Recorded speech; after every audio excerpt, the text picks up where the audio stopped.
सत्संग जरूरी नहीं है कि यहीं सत्संग मिले आपको,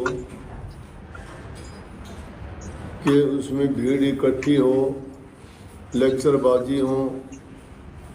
उसमें तो शायद आपके पल्ले कुछ पड़ेगा नहीं पड़ेगा, कहीं आपको आगे जगह नहीं मिलेगी, कहीं कोई डिस्टर्बेंस हो जाएगी, कभी आवाज़ ठीक नहीं सुनाई देगी, तो आपको पता भी नहीं लगेगा। लेकिन सत्संग हर पल हर घड़ी होता है। सत्संग जरूरी नहीं कि किसी महात्मा, किसी फकीर या किसी गुरु के माध्यम से ही होता हो। प्रकृति में बहुत सी चीज ऐसी है जिससे हम सब कुछ, हमें जो सीखने के लिए और अच्छा करने के लिए मिलता है वो सत्संग है। क्योंकि जिसमें कोई पाप कर्म ना हो, जिस कर्म काम के करने से किसी को दुख पीड़ा ना हो, किसी के सुख में रास्ते में किसी प्रकार की कोई बाधा ना बने, दूसरे को भी सुख दे, खुद भी इंसान सुखी रहे, तो ही वो आदमी सत्संग करने के काबिल होता है। देखा देखी के लिए हम सत्संग में आते हैं, आ जाते हैं। सत्संग में नहीं, बल्कि हमारी दृष्टि तो और ही चीज़ों पर रहती है। कभी इधर उधर देखा, कभी किसी को देखा कि कौन कहाँ बैठा है, कौन क्या करता है, तो फिर उसको सत्संग का जो लाभ मिलना चाहिए वो नहीं मिलता। सत्संग का आशय होता है कि उस समय में आदमी को एक टक होके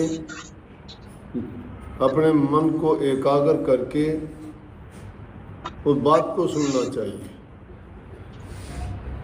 कई बार क्या होता है कि हम सत्संग में ऐसी ऐसी बात आ जाती हैं जो आदमी के जीवन को बदल देती हैं, और जिस आदमी को उस अवसर पर वो चीज़ मिल गई, फिर उसके बाद वो ज़िंदगी में कहता रहता है कि मुझे एक ठोकर लगी थी, मैंने एक वचन सुना था, मुझे एक दिन मेरे साथ ये घटना हुई थी। हर इंसान के साथ में ऐसा होता है, और वो घटना उसके जीवन को बदल के रख देती है। संतों के सत्संग की भी खूबी ये होती है, उसमें कोई ना कोई चीज़ ऐसी साधारण भाषा में निकल जाती है जो पल्ले बांध के ले जाता है। उसके लिए तो वो ऐसा है जैसे जोरी ने लाल को पहचान लिया, और जो उस बात को अनसुनी करके चला जाता है, वो समझो उस अज्ञानी और अनजान पुरुष की तरह से है जिसने उसको एक यूं ही कोई मणका मान लिया कि बनावटी कोई मणका है, लाल नहीं है। उसने उस लाल की कीमत नहीं जानी, होते हुए भी वो उसका लाभ नहीं ले पाया। सत्संग को समझने की जरूरत, वाणी एक एक शब्द में सार भरा हुआ है। पहला शब्द ही सत्संग है। सत्य के मायने सच्चाई से है। सच्चाई दुनिया में एक ही है, दूसरी नहीं है। वो सिर्फ परमात्मा है। उसका संग कैसे किया जाएगा? परमात्मा का संग बड़ी कठिन बात है। लोग तो बड़ा प्रयास करते हैं, कोई तप करता है, कोई यज्ञ हवन करता है, कोई पूजा पाठ करता है, कोई जंगलों में जाता है, कोई भूखा प्यासा व्रत रखता है, तो परमात्मा संग कैसे होगा? इतने लोगों में परमात्मा का संग नहीं। परमात्मा हर जगह होता है, हर जगह होता है, और जहाँ विशेष रूप से जहाँ प्रभु का गुणगान किया जाता है वो हाजिर नाजिर वहाँ रहता है। और उस घड़ी में जो इंसान एकाग्रचित होके उन बातों को ग्रहण करता है तो समझो कि प्रभु के द्वारा कहलवाई जाती हैं उनके जीवन सुधार के लिए। और उस अवसर घड़ी पे कोई सो जाता है ना, भूल ध्यान नहीं करता है, तो उससे वंचित रहता है। अब हमें एक खिलौना दे दिया जाता है, कह दिया जाता है ये नाम है, इस नाम को जपया करो, तुम्हारा उद्धार कल्याण हो जाए। निस्संदेह नाम की ताकत अलग है, हर चीज में ताकत है। किसी भी चीज का नाम जो हर चीज में गुण है, आग का भी नाम लोगे तो भी गुण है, उसमें गर्मी है और बहुत से गुण है, हमारे क्या क्या काम आती है। पानी का नाम लोगे, पानी का गुण है। अन्न का नाम लोगे, उसका भी अपना गुण है। उन जिन चीजों के नाम हैं वो गुणों से भरे हुए भी हैं। अन्न को ग्रहण करने से ही गुण मिलता है। नाम में गुण बहुत हैं। नाम प्रभु का नाम ही होता है, लेकिन उस नाम को खोजने के लिए हमें ढूंढना पड़ता है एकाग्रचित होके। अपने विचारों को एक जगह पर जब हम एकत्रित करते हैं, दूसरी जगह से संसारी पदार्थों की ओर से अपनी तवज्जो हटा लेते हैं, तो उस चीज का हमें सार समझ में आता है। सत्संग वैसा से मिल जाएगा। बुरा कर्म है जिसका नाम लेते ही आदमी के विचारों में तब्दीली आ जाती है, उससे भी मिल जाएगा। राबा बसरी नाम की एक भगतनी हुई है। बचपन में किसी कारण से वो ऐसी जगह में चली गई कि जिसके कारण उसे वेश्यावृत्ति का काम करवाना जाने लगे। लेकिन जो भी उसके पास जाता, वो आदमी मुड़ के कभी उनके पास फिर नहीं जाता। जिंदगी में कभी वो किसी के पास ही नहीं जाता, वैश्यालय की तरफ मुंह ही नहीं करता। और जो उस वैश्यालय को चलाती थी उसने भी देखा कि क्या बात है, एक बार जो यहाँ आ जाता है दोबारा वो ग्राहक आता नहीं। एक दिन उसने छिप के उससे सुनना शुरू किया सत्संग। वैश्या से सत्संग कैसे मिल गया? जो उसको चलाने वाली औरत थी वो देखने लगी छिप के। जब कोई ग्राहक आया उसको उसके कमरे में भेज दिया गया तो वो छिप के देखने लगी। और देखने लगी तो उसमें उसने उसका इंसान को कहा कि आने वाले नेक इंसान, नेक इंसान।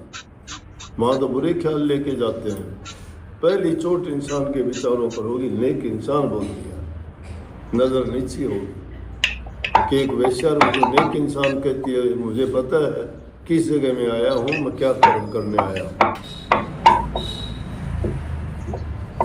उसके बाद कहने लगी कोई बात नहीं, जिस काम के लिए आए हो बैठो आप, मैं अपना काम कर ले।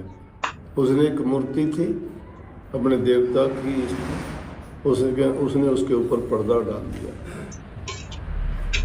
वो देख के हैरान हो गया कि ये क्या किया, ये किस लिए? कि हमारे खोटे कर्मों को किसी महापुरुष की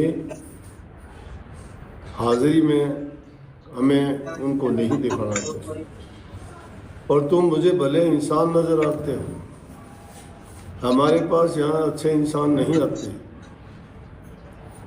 और इन कामों में पड़ के जीवन बर्बाद होता है। प्रभु की भक्ति करने से ही इंसान का कल्याण निहित होता है। उसकी बातें सुन के हैरान हो गए। बिना उससे कोई आगे की बात की वापिस चल दिया। जब उस औरत ने देखा कि ये तो बात गलत है, ये तो इस तरह से ख़त्म कर देगी। लेकिन क्या था कि उसके पास दूसरा आदमी कभी आता ही नहीं। जो आदमी गंदे मंदे कर्म करने के लिए कुसंगति में जाता था, उस कुसंगति में भी एक स्त्री ने परमात्मा को साक्षात अपने विचार और ख्यालात से उस इंसान के जीवन को सुधार दिया, वो सत्संग है। आप आते सत्संग में हो, तब्दीली लेश मात्र नहीं आई। सत्संग है क्या कि इंसान पहले जीवन में लगी हुई बुराइयां हैं, झूठ है, कपट है, छल है, बेईमानी है, ईर्ष्या है, द्वेष है, निंदा भरे पड़े हैं, ये सारा का सारा गंदा कचरा है। ये गंद जो है गंदगी में डालते हैं, लेकिन हमने अपने हृदय में उसको बसा रखा है। प्रभु की भक्ति करने के लिए ये प्रभु में गुण नहीं है, ना उनके नाम में गुण है। नाम तो वो प्रकाश है जिस जैसे दीपक के जलाने से घर का अंधकार दूर भाग जाता है, हर चीज स्पष्ट दिखाई देती है। उसी प्रकार से जिस इंसान ने नाम की दीक्षा ले ली तो उसके हृदय के भी पाप कपट सब दूर भाग जाने चाहिए, लेकिन हमारे नहीं भागते हैं, शिकायत करते रहते हैं, समझ नहीं आती है। कर्म सिद्धांत तो आपको बता दिया कि कर्म इंसान करेगा उसका फल मिलेगा, अच्छा करते हो अच्छा, बुरा करते हो बुरा। बुरा कोई लेना नहीं चाहता है और अच्छा कोई करना नहीं चाहता है। अच्छा जब करना नहीं चाहोगे तो परिणाम अच्छा कैसे मिलेगा? और बुरा छोड़ना नहीं चाहते हो।